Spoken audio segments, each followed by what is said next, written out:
Bonjour les cinquièmes. Alors nous voilà aujourd'hui pour réaliser un cours en distanciel. Alors voici le cours que je vous propose aujourd'hui. Nous avons vu la semaine dernière que plus la puissance d'un effort musculaire était importante et plus le rythme cardiaque et la quantité de dioxygène que l'on allait consommer allait être élevée.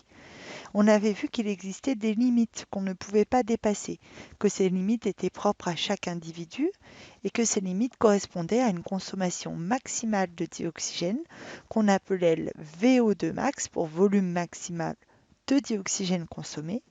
Et enfin, on avait vu que ce VO2 max allait être plus élevé chez les sportifs que chez les personnes sédentaires, c'est-à-dire qui ne font aucune activité physique. Aujourd'hui, nous allons nous intéresser à savoir comment pouvons-nous repousser ces limites. Donc, je vous demande dans votre cahier, après le bilan que nous venons de relire ensemble, de noter le grand B, repousser ces limites. Je vous demande aussi de coller la feuille de l'activité 6 que vous trouvez en pièce jointe dans mon message. Si vous n'arrivez pas à l'imprimer, laissez de la place pour que je puisse vous la donner dès que nous nous retrouverons. Alors, nous allons parler aujourd'hui de comment repousser les limites de chacun. On sait que la pratique d'une activité physique régulière est très importante pour la santé. On sait aussi que chaque individu possède ces deux limites face à l'effort, on vient d'en reparler. Nous avons le volume maximal de dioxygène, mais nous avons aussi un rythme cardiaque qui atteint un maximal et qui est aussi différent d'un individu à l'autre. On sait que malheureusement, certains sportifs peuvent parfois se mettre en danger afin d'augmenter leurs résultats en cherchant à repousser leurs limites. Nous allons donc aujourd'hui commencer à comprendre comment on peut repousser les limites de l'organisme. Pour cela, normalement, nous aurions dû travailler en jigsaw. Alors, rappelez-vous, les jigsaws, c'est une méthode qui permet de travailler en groupe en deux étapes. Vous avez chacun un numéro de groupe ainsi qu'une lettre. Et lors de la première étape, vous vous retrouvez par numéro. On va pendant la première partie devenir des experts sur un différent thème et dans la deuxième étape, on doit refaire de nouveaux groupes, cette fois-ci par lettres, pour pouvoir réaliser une production finale qui est notée et ramassée. Aujourd'hui, nous n'allons pas pouvoir réaliser ce travail, mais ce n'est pas grave, on va quand même ensemble regarder les documents, les expliquer et répondre aux différentes questions. Les deux groupes d'experts sur lesquels nous allons travailler aujourd'hui sont le groupe d'experts numéro 1, comment repousser ses limites grâce à ce qu'on va appeler l'échauffement et les étirements. Et on va aussi travailler dans le groupe d'experts numéro 2 à comment repousser ses limites grâce à l'entraînement. Demain, vous aurez une nouvelle vidéo pour comprendre comment on peut repousser ses limites par tous les moyens, en parlant notamment du dopage et aussi comment on fait quelles sont les conséquences lorsque l'on arrive à repousser ses limites. Alors aujourd'hui, nous allons donc travailler sur l'échauffement et l'étirement dans un premier temps. Voici les documents que je vous propose. Vous avez ici un premier document qui représente une jeune femme qui est en train de faire un échauffement et on nous donne des informations. L'échauffement entraîne l'augmentation de la température du corps, ce qui conduit à différents effets bénéfiques. L'augmentation de la souplesse des muscles et de l'élasticité des tendons, fonctionnement optimum à 39 degrés, permet une meilleure vitesse de contraction et des gestes plus précis. Quand on a une augmentation de l'échauffement, on a aussi une augmentation de la production de liquide synovial. Ce sont les liquides qu'il y a à l'intérieur des articulations et qui vont absorber les chocs. On a une amélioration de l'attention et de la concentration, une augmentation de la fréquence respiratoire et cardiaque et une meilleure récupération, c'est-à-dire qu'on diminue le risque de lésions, c'est-à-dire de blessures microscopiques qui ne se verraient pas à l'œil nu et qui permet ainsi d'optimiser les performances. Le deuxième document concerne les étirements et l'hydratation. Ici, vous avez un premier document qui montre une molécule en 3 dimensions, donc symbolisée par ces petits cercles. Cette molécule, c'est ce qu'on appelle l'acide lactique.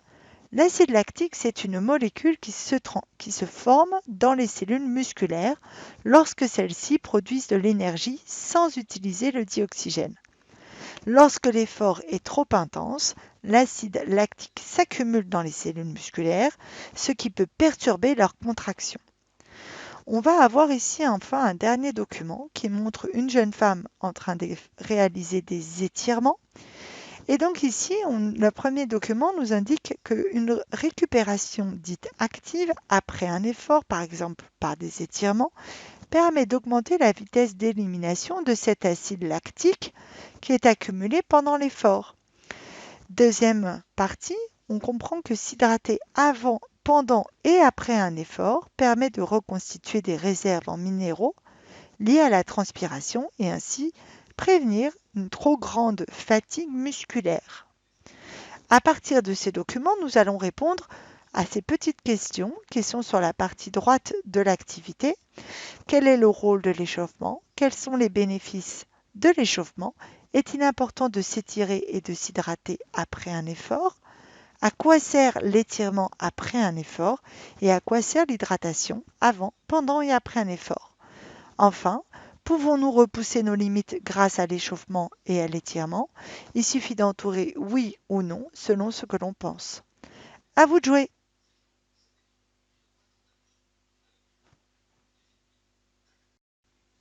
Passons à la correction. Alors, quel est le rôle de l'échauffement? Alors, comme nous avons dit tout à l'heure, le rôle de l'échauffement est d'augmenter la température du corps afin de permettre beaucoup de choses qui sont récapitulées dans les petites bulles que vous avez sur le document 1. Quels sont les bénéfices de cet échauffement? On peut en citer quelques-uns. On a vu que certains bénéfices étaient d'augmenter la souplesse des muscles, d'augmenter l'élasticité des tendons, de faire en sorte que la fréquence cardiaque et respiratoire soit meilleure, et enfin d'améliorer l'attention et la concentration.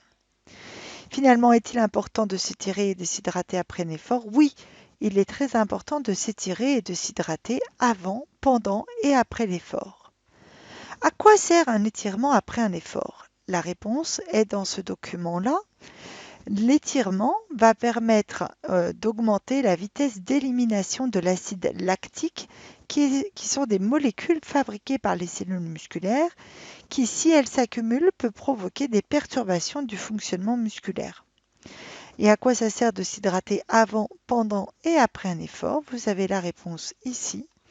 S'hydrater avant, pendant et après un effort permet de reconstituer les réserves en minéraux qui sont liées à la transpiration et ainsi prévenir une trop grande fatigue musculaire. Finalement, est-ce que l'on peut repousser nos limites grâce à un échauffement et un étirement? La réponse est oui. Passons au groupe d'experts numéro 2. Le groupe d'experts numéro 2 devait travailler sur ce qu'on appelle l'entraînement. Peut-on repousser nos limites grâce à un entraînement? Pour cela, nous avons un premier document qui présente une jeune femme en pleine action en train de faire ce qu'on appelle de l'aviron. On mesure chez cette personne différents paramètres. On a en bleu les individus qui ne sont pas entraînés, en jaune les individus qui sont sportifs. Premier paramètre qui est mesuré, c'est l'AVO2 max. Je vous rappelle que l'AVO2 max désigne le volume maximum de dioxygène qu'un individu peut prélever au niveau de ses poumons pendant un effort. Chez les individus qui ne sont pas entraînés, on voit que le bâton de ce graphique s'arrête à 3,5, alors que chez les individus entraînés, on s'arrête à 3,8. On peut donc dire qu'une personne entraînée et sportive aura une VO2 max plus importante qu'une personne qui n'est pas sportive et qui ne fait pas d'entraînement. Intéressons-nous maintenant au deuxième paramètre mesuré. C'est le débit cardiaque. Je vous rappelle que le débit cardiaque désigne le volume de sang qu'expulse le cœur au cours du temps à chaque minute où il fait un effort physique. Là aussi, je remarque que le débit cardiaque d'une personne non entraînée est plus faible que le débit cardiaque d'un individu qui est sportif. Je peux donc en conclure que là aussi, le débit cardiaque va être amélioré lorsque l'on fait du sport. Si je regarde cette fois-ci le document 2, qui me présente les effets de l'entraînement sur le muscle. Je constate qu'avant un entraînement, la surface de la section transversale de cellules musculaires, donc la surface de la partie centrale de la cellule, est plus petite avant l'entraînement qu'après l'entraînement. Si je regarde au niveau cette fois-ci du volume musculaire, le volume d'un quadriceps par exemple, c'est-à-dire le muscle que vous avez sur la cuisse, après l'entraînement, le volume est plus important qu'avant un entraînement. Je peux donc dire que l'entraînement va augmenter la surface des cellules musculaires et donc augmenter le volume du muscle, la taille du muscle. Si je regarde enfin le dernier document, il me présente un tableau avec plusieurs prénoms de plusieurs élèves et deux grandes colonnes, une présentant avant le cycle d'entraînement la vitesse maximale à laquelle ils peuvent courir et après un cycle d'entraînement. On m'indique que cette vitesse maximale aérobie, VMA, est mesurée par l'enseignant de PS pour une classe de 5e avant et après le cycle d'entraînement de 12 semaines. Passons aux questions. Vous avez ici une feuille avec 4 questions à répondre. Première question, quelle différence y a-t-il entre le VO2 max d'un individu non entraîné et celui d'un sportif?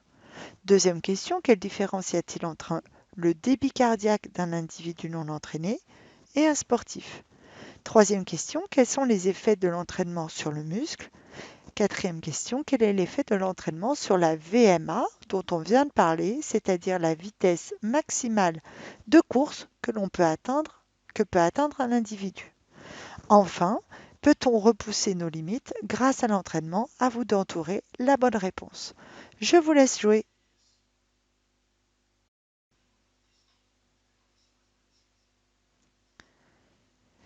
Passons à la correction. Alors, tout à l'heure, nous avons vu que le VO2 max d'un individu non entraîné était plus faible. Je vous rappelle, c'est ce graphique qui nous donne la solution.